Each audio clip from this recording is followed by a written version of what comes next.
like. What, out of the gear stick? Yeah. Well, yeah, you must be getting it hot for it to be doing that. Yeah, so I've seen it on a. Come on, Mick, let's show everyone where we've got to now with this car. What's happening, guys, and welcome back to Deadly TV. You've joined me and Ricky today running a few errands for the R34 Gtr. We've just come to Mick's place at Prestine Classic Cars to do a quick check before we head over to Ron's to collect the gearbox. We're taking the gearbox over to Paul Cheshire, who is a gearbox specialist. That's it, ready for paint, guys. That's it, guys. So all prepped, ready for paint. So I think it's been about 4 weeks now, 4 weeks since we dropped it off. We'll start from the front. So on the front we had a lot of surface rust. Obviously when Mick and his team properly got into it, he needed what, like a proper sandblast? Yeah, shot blast, media blast, but overall it's in good condition, as you can see. We've smoothed out a few of the imperfections here and there, but it's underneath there was lovely metal. Yeah. Good condition. Because I'm saying you deal with so many different classics, and I'm sure you know how it's like when you unwrap something. It's like opening a can of worms. Yeah, absolutely. It only gets worse. You never know what you're going to get. Yeah. So you're saying like even though you had some surface rust, but it weren't too bad underneath. No, it's not ingrained, not eating into the metal surface rust. Please do not touch me. Yeah. He touched it, Alex. Yeah. So we jet spotted this out with the pins to get it back as metal finished as we possibly could. Done some leveling on it here and there. 2-pack primed it. Because I know there was a few pin dents on the car, a bit of rust here not as too well. Bad. Yeah, here it had some typical area where it sits. So we cut this out and obviously made a new section in there right the way through, and on the inner arch. Same with the rear joint on the rear panel. There's a common area where the water lays. Yeah. Not too bad though. Like overall, a good shell. So the thing is, with any car of this age, especially Japanese cars, you know they tend to rust a lot. And the thing is, even the ones that look so mint, if you was to strip them back, you'd be shocked how some of the conditions are. And the gauge of steel as well to keep them light and fast is very thin. Yeah. So you know, if you get a heavy stone chip, it can penetrate the metal. Can't it? It hasn't got any build to it. Yeah. So on this side here, we've got obviously the front bumper, the rear bumper, the wings, doors, wings, side skirts, mirrors. The rest of the car. Yeah, it's up this whole side of the unit. Literally, the car is just ready for paint. Oh, so BMW 2002 turbo. Turbo, that's it, yeah. I think we saw this one getting. Is this the one we saw getting taken apart last time? Or was it inside possibly, the other? We've got another one over there as well. So this one may have been on the rotisserie upside down. We may have just been doing the other side. So. Down that side? Yes. Oh yeah, that's it. I didn't bro, you there? Wow, check this out, man. Yeah. What car is this? 1956 Jaguar XE150 drop head. So yeah, very rare car. Yeah. Wow. This is and this one is called an S series. It was from the former JD Classics, the original company, and they do like a package where they put the 4.2 litre engine in a Toyota Supra, believe it or not, gearbox. No way. Yeah. But which is that the Getrag Gearbox? Yes. That's the same as the R34 Gearbox. Then, yeah. Oh, I didn't know that. And this is from like the late 90s probably. Yeah, right? probably so a very rare gearbox. Very similar gearbox. They do their own disc brakes all round, limit slip diff, so they give it electric steering, air conditioning, so it's still the car, but you can use it down. So basically you've done like a resto mod to make it a bit more like modernised. That's it. And a bit more usable on the road, isn't it? Like, it's a chassis, so it's a separate chassis car. So on a restoration you split the body. Ferrari Dino. And what year model is this? This is a 74, Scott? 1974? Yeah, 74. Wow. Yeah. This is looking mint as well. Yeah, so this has got almost a full under tray. Look. This is something else. Wow. Yeah, so this is like a sort of a cosmetic restoration. Do you know what I mean? So to keep as much original as possible, but the paint's been done, the trim's been done, it's all been rebuilt, but not the detail of shiny axles because this car actually gets used. Yeah. But it's a lovely example. This really, is really nice. Really nice, man. Old school BM. 72 E3 BMW. Okay, 1972. Yeah, this one's been completely nut and bolt restored, as you can see underneath. Oh damn! 1972 did you say? 72, yeah. Never been welded. Look at the underside on this. They've just restored the car. Yeah, it's all original floors though. It's never been welded, this one at all. Wow. It's amazing, yeah. Yeah, this I is actually bought it from the original family years ago, and then I sold it to one of my customers. Never been driven. No, never been welded, so, and never been driven since the restoration. Yeah. That must have some seriously low miles on it then. Yeah, it's very low mileage. Is this the one below? So this car here in front of us, is this E28? E21. E21. But that's a really early model, 76. So this is before with the chrome mirrors. 1976. Did Yeah, you say? Wow. that's it. Al, can you pop the body? God, mate. So this one's a bit of a resto mod. So we've got almost. Okay, yeah. Oh my it's got God. all the modern running gear in this one. But all the you way guys, so through. you guys done literally like, you know, they call it wire tuck, yeah, and just delete like a lot of stuff around it, and just it looks so neat. Yeah, we tuck it all in. And this is a modern engine, 1.916 valve. It did have a 4-cylinder. What engine does this? Where did this engine come out from? E36. E36, yeah. Late E36, 1.916 valve with the gearbox, limit slip diff. We put electric really nice. steering on it. Guys, so if you need any removals done, In the Essex area. 100%. Now I'm gonna have to just take his bank details so I can charge him for sponsorship. So guys, we've checked up on the R34 Gtr at the body shop. Everything seems to be going really well. We're really happy with everything, and not long now the car will be all painted. You join us at RK Tuning, and we have Jamie here helping us load up the gearbox. The cameraman is quite strong, so I'll hold the camera. Gobbee and Jamie have now loaded up the gearbox in the van, and we're heading over to Paul Cheshire, who's located in Aylesbury, and he is a Getrag Gearbox specialist.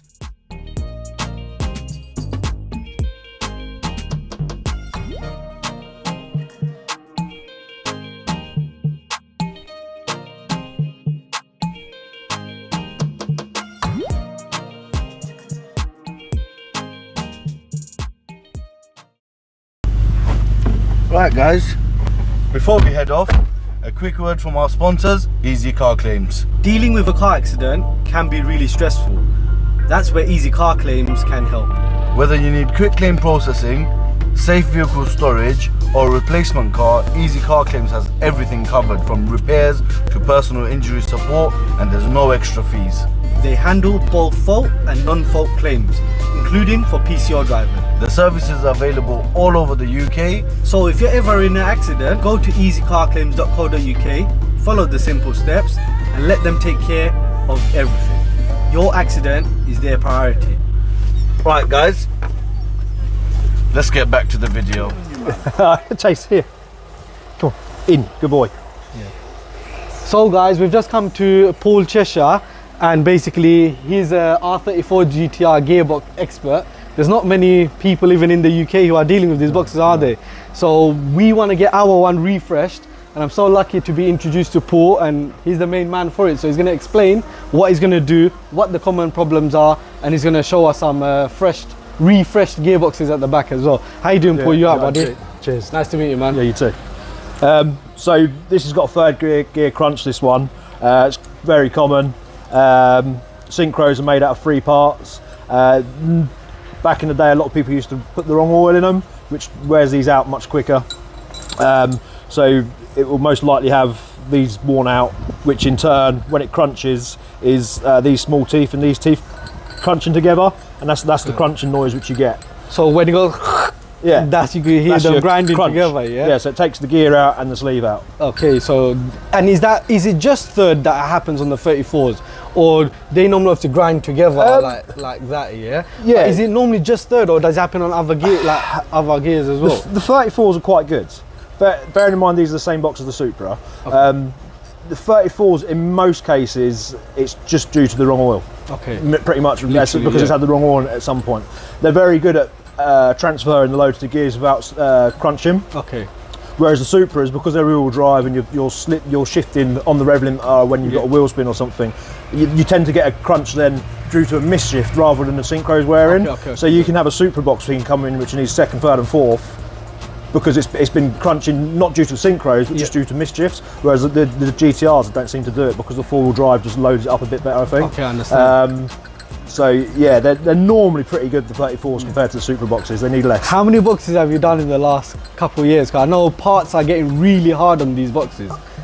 since the last 5 years, it's been really hard to get parts way in. over 100. So other than the third gear crunch, what other problems do these boxes normally have? So the 34 one, if you're running big power, they tend to twist the input shaft. Okay. Also the centre housing here, they can crack along the bottom where the two shafts are starting to part with a lot of torque going through them. So that's why we do a billet mid plate for them. Okay. But the 34, you'll twist the input shaft before you break one of those housings. Okay. But other than that, the 34 ones are generally much better to work on than, not better to work, they survive much better than the Supra version. Okay. Saying that, there is one specific problem with the 34 suffer with, which the Supra doesn't suffer with, and that's the spring behind this detent here. Okay. That spring breaks, and then it allows the roller behind to become loose, so you get a soft feeling backwards and forwards. It feels really soft. Okay. How does that happen? It's just over time? Just over time, and it's pretty much 50% of my strip down has that spring broken. Really common. I've seen another thing on a few 34s in the past, you know, like when a bit of like, is it like smoke comes out? Like, well, out of the gear stick? Yeah. Well, yeah, you must be getting it pretty hot for it to be doing that. Yeah, so I've seen it on a, I've seen that, I'll be honest, on a few occasions it's happened. I think that But the only thing is if you've got a leak like this out of the boot and it's dripping on the exhaust, if you're getting the gear oil hot enough to smoke just through that, then you got some serious Unless someone's issues. put the wrong gear oil. Yeah, well, yeah, it's most likely a leak dripping onto the exhaust if it's smoking like that. And that's why it's just smoking up. Yeah, yeah, and you can see this one has, the boot's probably split and it's been chucking oil out everywhere. So yeah, man, obviously you guys, you can see the condition's not too fresh. We'll show you guys one at the back that looks literally brand new. You refreshed that one, innit? Yeah, it was done, that's ready to go, it's actually for sale. Yeah, wicked, man. We'll head over to the back and we'll have a look at some of the other boxes that you got there. But yeah, Paul's got some really nice cars in here, man. He's got a really nice Ford Escort RS. And he's got this Lopez's beautiful R33. This one's obviously been at Ron's a few that's times. got a Getrag in, which I've done. So this also has got a brand new Getrag Gearbox from the R34 installed on this car as well. So you can see the underneath, the underside is literally like brand new on this car. I think it's a new thing now. It's a front mount turbo manifold with K24 in there, rear wheel drive only, and the engine's back through the bulkhead. Whole engine's behind the steering rack. That's a serious one. Cylinder one's in line with the centre turret, so it's 50. What sort of power is this car? It should be around 650. One which has been sandblasted. Okay, yeah, so you sandblast that's a Toyota, what is that, a Supra? That's the Supra version, yeah.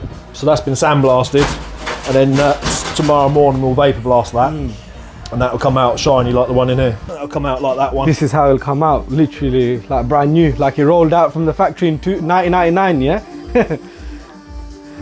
Yeah, that's proper, man. In terms of power wise, when you say obviously big power, a lot of people have ran these 34 boxes up to even 1,000 brake. Yeah. From your sort of knowledge and history, where have you seen that the maximum power that they make? Inputs normally going around 800, maybe a little bit less depending on how you're using it. If you're launching it, then it's going to wear out a lot. Yeah, I mean you could. I haven't got one here. That's a Toyota one.